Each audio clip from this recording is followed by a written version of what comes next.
What's going on, guys? We have this 2010 Corvette ZR1, very mint, 20,000 miles on it, in for some basic upgrades.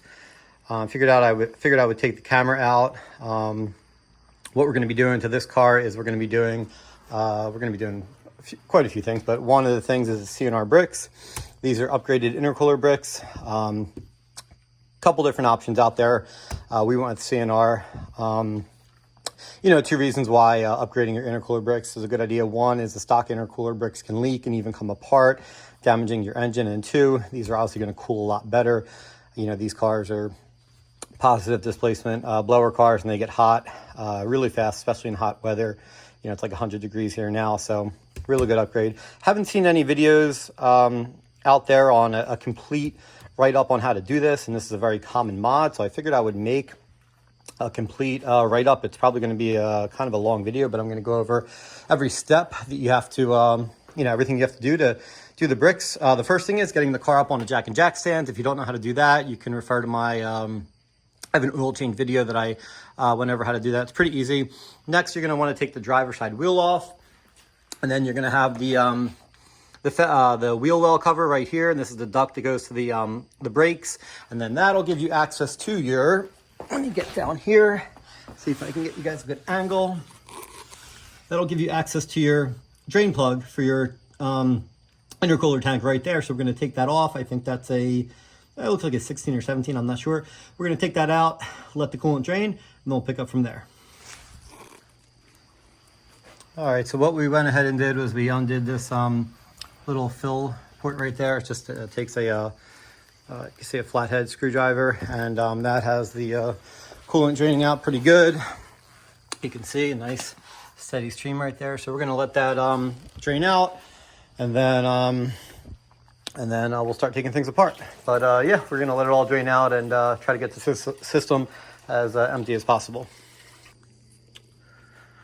All right, so that's done draining. Didn't get a whole lot out of it, but got a little bit out of it. Cleaned up the drain bolt with the wire wheel. We're going to apply a little bit of high temperature thread sealant on it. You can just use regular thread sealant, or you can use Teflon tape. I like to use this high temperature stuff. It was a 15 millimeter, by the way. So we're going to apply a little bit of this thread sealant on it. We're going to plug it back up, and then we'll get to top of the engine and start taking things apart. All right, so next what we're going to do is we're going to take off everything that's pretty much in our way. Obviously, our sensors. We're going to take off the PCV line right here. That's in our way. Coming around to is not that much. We're going to obviously take off these two hoses, but we're not going to do that until we're ready to pull the lid off. We have your IAT sensor here, another sensor right there, and we're just going to go along around the lid. Anything is plugged into it, we're going to take that off, and then what we're going to do is we're going to start to pull the cowl off right here. We're going to have to take the windshield wipers off, this cowl right here. So yeah, I'll get to that next. But yeah, there's not too much in your way here. Just take off whatever you see that's going to be in your way, and then like I said, just a couple sensors, and that's about it. All right, so what you're going to do is you're going to pull back this weather stripping right here. That comes right off, and then there's 4 clips, one here, and that holds the cowl and this under piece together right there. Then you're going to take off your, you're going to unhook your windshield washer fluid lines right there. These 2 nuts for the windshield wiper blades, they take a 15 millimeter. You're going to pull those off, and then there's 2 Torx fasteners, one right here, one on the other side. They take a T15. So what you're going to do is you're going to, first we're going to get the windshield wipers off. Now, be careful. So, I'm not going to show taking the windshield wipers off, but I'm going to buzz off these nuts, and then this is probably going to be stuck on there. Don't get a pry bar. If you're going to get a pry bar, make sure you're kind of like on this side of it, and you wiggle it up. Don't ever go, like, if you pry just the slightest amount, like right here, you're going to break the glass. So they should come off. You can spray a little bit of WD-40. They have windshield wiper puller tools. I have that, but I don't think I'll need that for this. But anyway, yeah, just take your time with this. Make sure these come off. And then once these come off, like I said, we're going to take these 2 T15 Torx heads out. And then this whole assembly will come off. So I'll do that, and then I'll show you where we're at. Okay, so we have everything off, as you can see here. Now, you know, basically at this point, we're just going to want to disconnect. Well, we're going to want to disconnect those hoses. We're going to want to take off all these 10 millimeter supercharger cover bolts. And then, so here's, you know, and you can decide how you want to do this, but these back bolts back there, there's 1, 2, 3, 4. If you follow service data, it will tell you that you need to lower the engine a little bit to give you some more room in between here, and that is the proper way to do it. Most people just make some nice little holes right there, and I mean, obviously the cover, once everything's back on, the cowl is going to completely cover it up. You're never going to know they're there. If you ever need to get into you know, if you ever need to remove the lid again, it's there.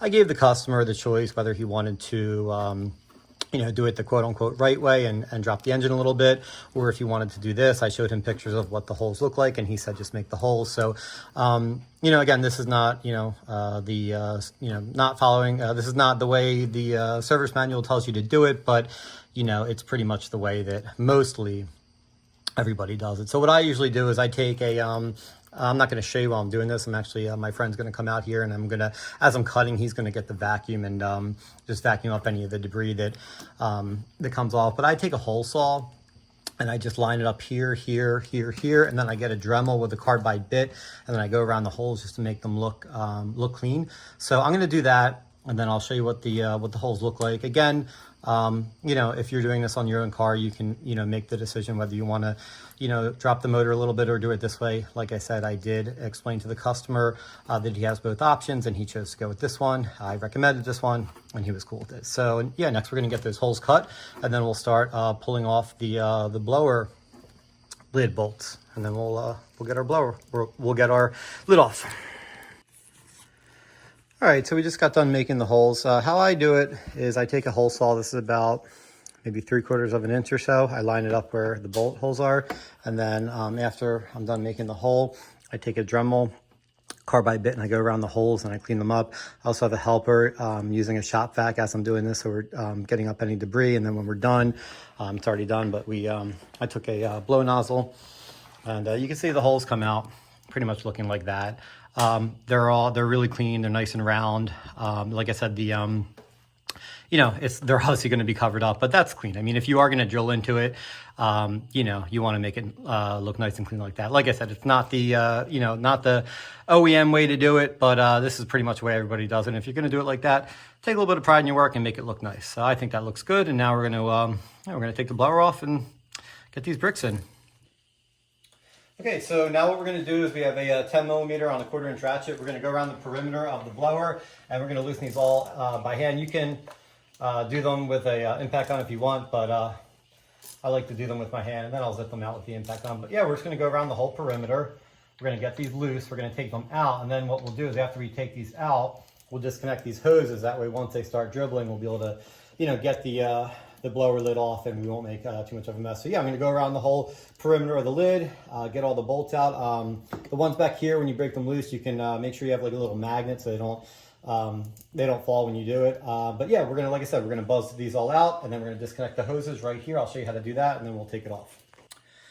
Okay, so we have all the bolts out of the perimeter of the blower. The blower is ready to come off. Now what we're going to do is, so these two hoses, the inlet and the outlet, they have these little metal clips on them, and what you want to do is you want to take a little pick and you want to pry them off. Don't lose these. If you have like different inlets, and obviously these are stock inlets, this is everything stock here, but again, you pry these out, pop these out, make sure you don't lose them. You can see this hose right here, it's held in by an O-ring, so you're just going to work it out, get some pig mats here, try not to make a mess, and then once this is what we're going to do is we're going to let once we pull these hoses out, we're going to let it drain. If it, you know, any coolant that does come out, we're going to let it come out right here. That way we can lift the lid up and get it right off the car without making a mess.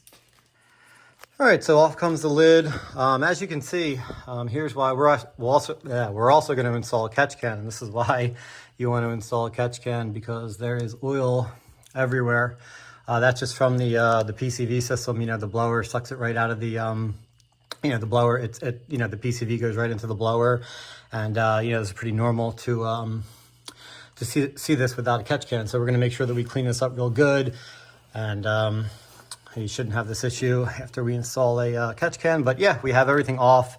Everything's nice and clean. We didn't really lose any coolant. And coming over here, we have the we have the lid on the bench. So pretty oily inside the lid. So what we're gonna do is we're gonna take these bricks out. These bricks look like they're okay. We're gonna take these bricks out.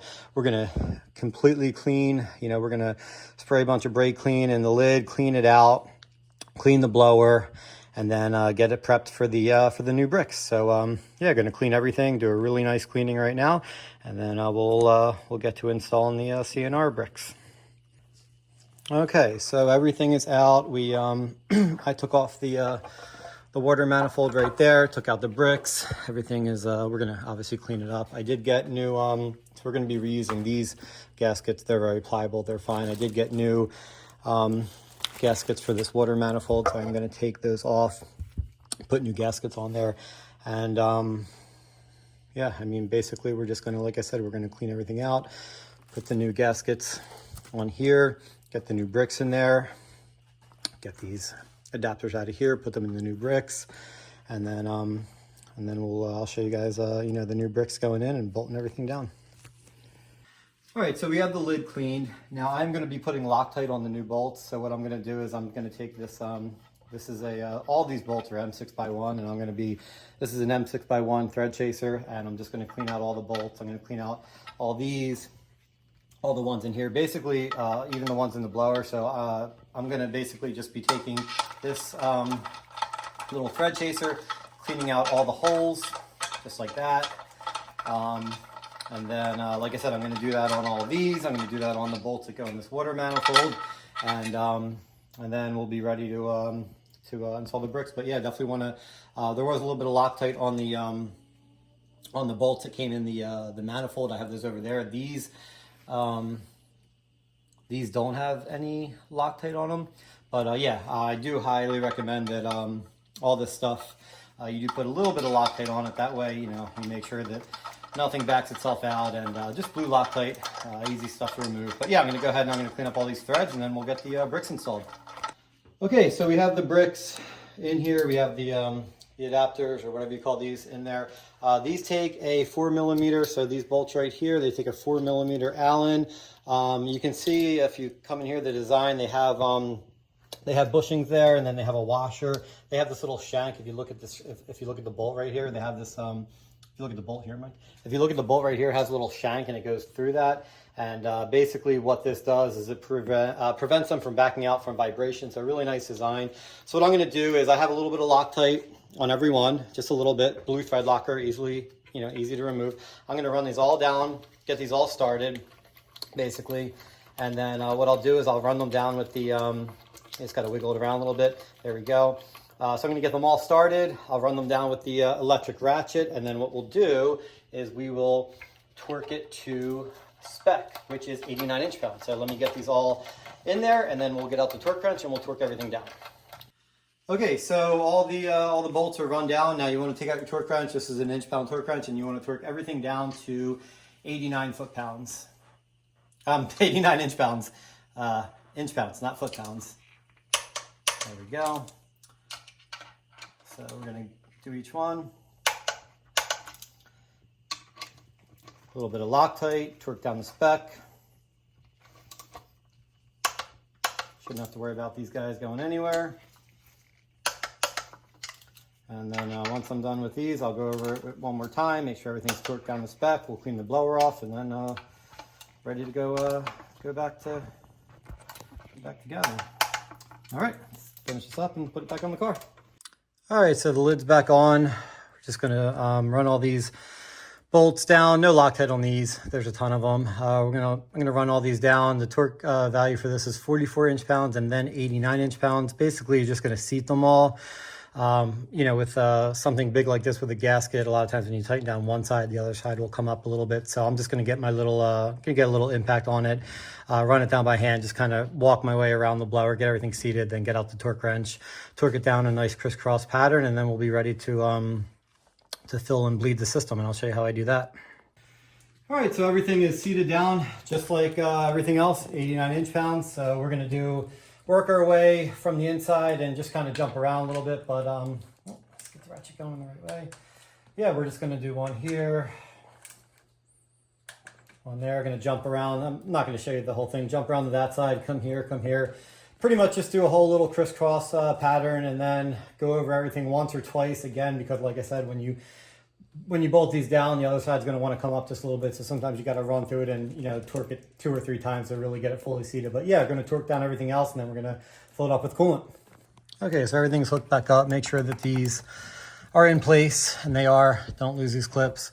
So service data basically says to take this, to elevate it above the height of the car, fill it up, to raise this hose, fill it up, close this cap, cycle on the coolant, the charge air coolant pump for 2 minutes. Let it, let it settle, and then keep on doing that until it's full. Obviously, we're using the bleeders as well. I'm going to do it a little bit of a different way, because I think the way that I'm going to do it's going to be a little bit more effective. I had to kind of like make my own little thing here. But like I said, OEM data just tells you to basically fill this up, open the bleeders, fill this up, let the air come out of here, wait for there to be a clear stream of fluid coming out this bleeder and this bleeder. Once there are, close the bleeders. We're going to use bleeders, and then fill this up until it gets to the top. Put the, again, they want you to raise this up so it's above the highest, so it's the highest point of the system. Obviously, you have to do that when you're bleeding it out. They want you to raise this up, fill it up, put the cap back on it, cycle the pump. You can use that. I have a bidirectional scan tool I'm going to use. You can use HP tuners. Doesn't matter. But I'm going to do it a way that I think is a little bit better, and it's going to bleed it out a little bit more, just a little bit better. So I'll show you how I'm going to do that.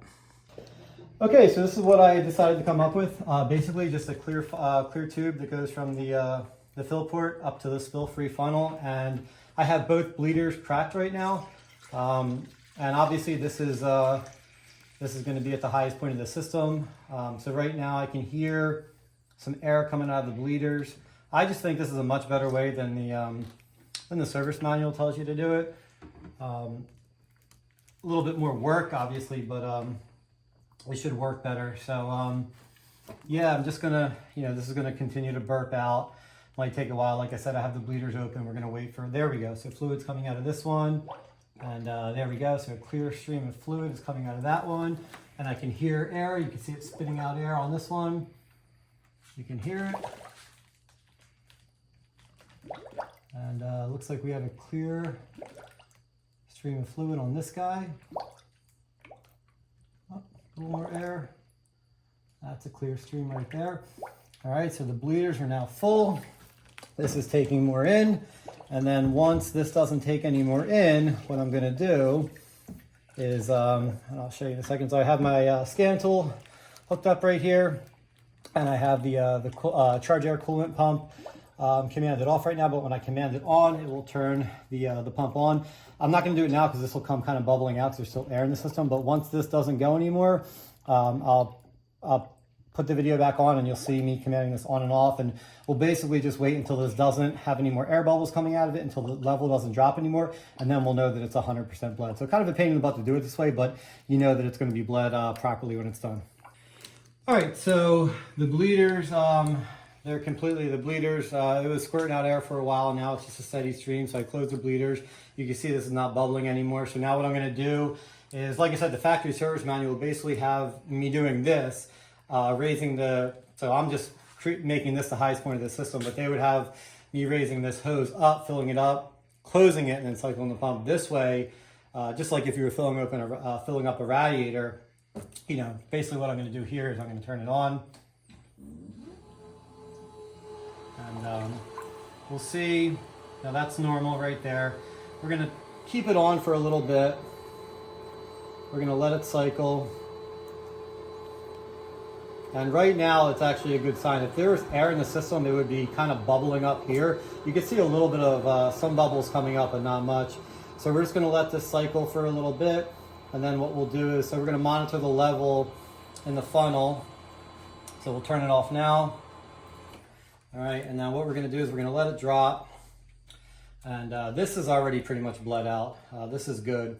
So you can see, two things. One is the level didn't drop, and if there was air in the system, this would be kind of bubbling up. So we can do it again, but you can see the level in the funnel is about right here. We're going to turn the pump on. And, this is just the pump circulating the fluid. There's no There's not a single bubble coming up to the top of this.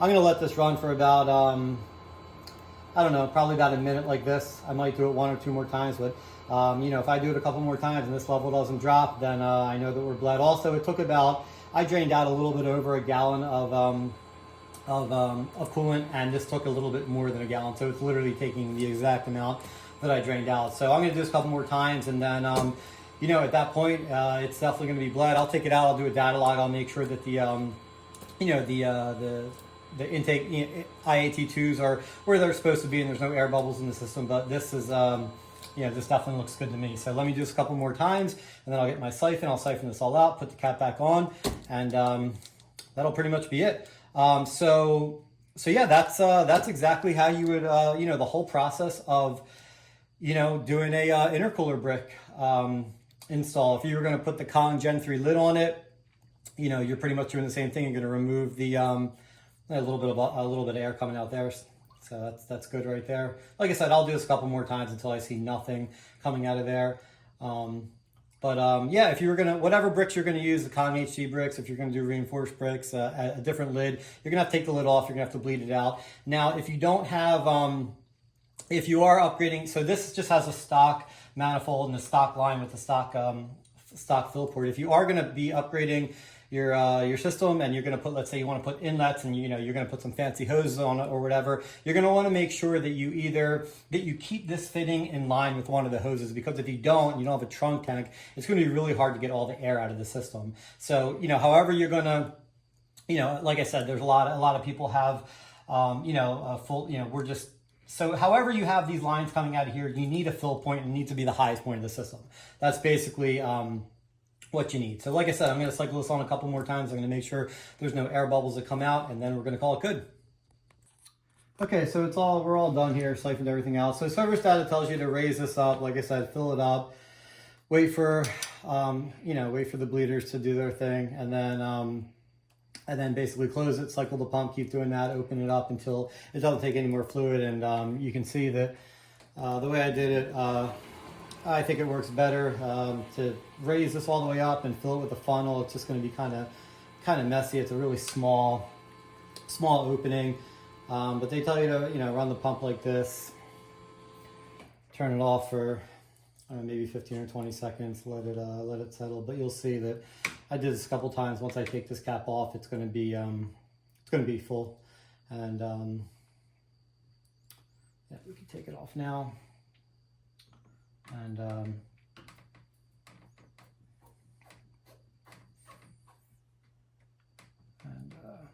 come on over here. It's right at the top where we left it. I did this like 2 or 3 times, and it's been at the same level the whole time. So yeah, like I said, I hope you guys enjoyed the video, and yeah, hope you guys enjoyed the video. See you on the next one. All right, so everything back together. Looking perfect. Everything